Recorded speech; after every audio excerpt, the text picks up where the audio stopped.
So just a quick one today. I wanted to talk to you about the strangest knife that I own.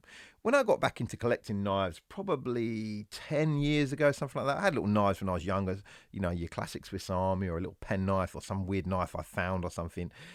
This was the first knife I bought, and I don't really know, looking back, why I bought it.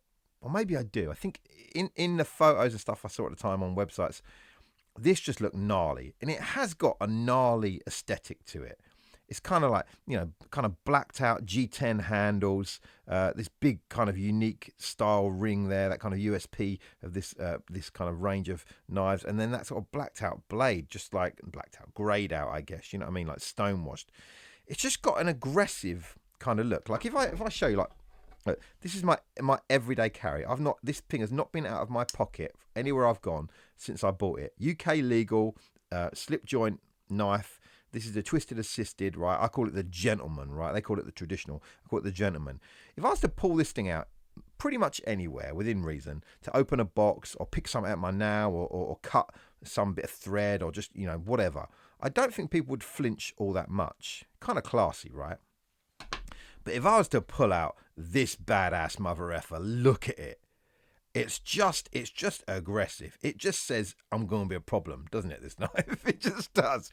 And I don't carry this, obviously, because it's just too big a knife to be carrying about, to be honest with you. Not big in the blade size. I think it's still a legal blade size, but big in how big it is in your hand.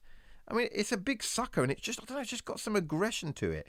It kind of, I don't know, it has that kind of, you could imagine Jean-Claude Van Damme in the 80s pulling one of these out, right? Dolph Lundgren doing some work with this as the Punisher, right?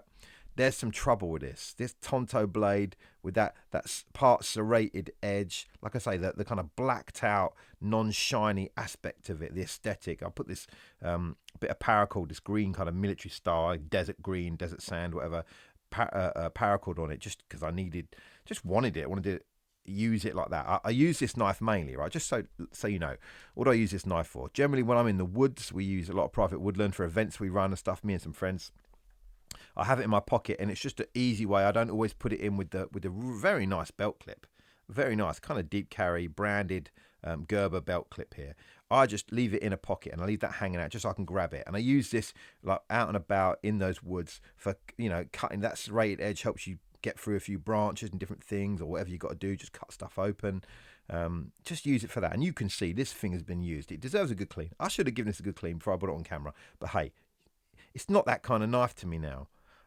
It needs sharpening as well, and I think it'll probably sharpen quite well. Those serrated edges might be a little bit more difficult, but I imagine it'll be all right. It's not the best metal, to be honest with you. This was around 45 quid when I bought it. I think it's around £28 now, something like $35, $40, something like that, somewhere in that region. It's a cheap ass knife, but there's something about it, and its action is junk. And again, that's partly because there's probably so much rubbish in there. But maybe have you got a knife like this?